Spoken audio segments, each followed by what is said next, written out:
Dear friends, I am Dr. Urmi Satyan, Assistant Professor at School of Liberal Studies, PDPU. The topic for today's discussion is Persuasion, a novel by Jane Austen.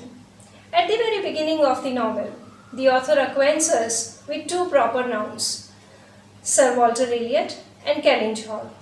The first is the owner of property and the second is the property itself. One is arrogant and the other is the reason for arrogance. Both play a crucial role in the construction of the novel.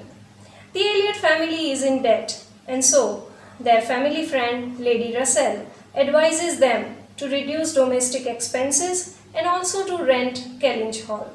She says that the rental amount will help overcome the financial crisis. For the Elliots, Kellynch Hall is the symbol of their pride, but having no other option, they all decide to follow Lady Russell's advice. They publish an advertisement for renting Kellynch Hall and decide to go to Bath, a neighboring town. Jane Austen, as an expert in presenting human nature, showcases how the Elliots cover their drawbacks in disguise of snobbery and thoughtless mannerisms. The Elliot sisters are temperamentally very different from each other. Elizabeth the eldest is self-obsessed. Mary the youngest is self-pampered. And the middle one, Anne, is odd one out. She is wise and considerate. The plot of the novel revolves around her character.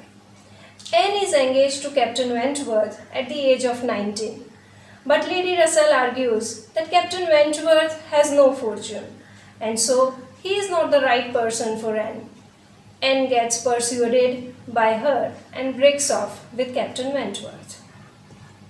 When the novel begins, we see that Anne is 27, submissive by nature, never acknowledged for her love and care, and so the family decides that she should be sent to Mary's place as a domestic helper. It is very clear, friends, that nobody will want her in Bath. With a subplot revolving around Croft family, the tenant at Kellynch Hall, and Mary's daughters, Henrietta and Louisa, the novel gives us a clear picture of a social milieu that comprises of snobbish, thoughtless, insensitive, and dominating people, with exceptions of very few like Anne. Jane Austen, the omniscient narrator of this novel, speaks for the working pattern of every character's mind. She introduces Mr. Elliot as a person for whom vanity is the beginning and an end of his character. And for Captain Wentworth, Jane Austen writes that he is an overconfident, sanguine, brilliant, but headstrong person. Both these male characters are subsided by the female protagonist, Anne's simple and feminine values. Anne, who was nobody with either father or sister, her word had no weight, is respectfully restored to the rights of seniority.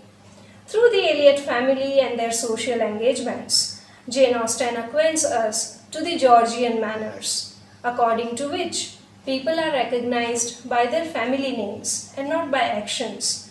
Physical appearance is valued over innate virtue, and a gentleman is a man of property and not of nobility. But by the end of the novel, we see that all these characteristics of Georgian era look frail when the meek and subdued Anne leaves her snobbish family and decides to start her life with Captain Wentworth, her first and final love. Anne, who had always been an object to be persuaded for one or the other reason, finally emerges as a woman of her own. She creates her identity away from her father's self-obsessed nature and the four walls of Kellynch Hall. As a concluding remark, I would say that with a mild satirical tone, Jane Austen presents a society of people who are self-surrounded and busy, thinking about their comforts, heavy choices, and petty preferences. Austen gives power to Anne, who attains glory through her actions and not through vain mannerisms of the Georgian era. Thank you.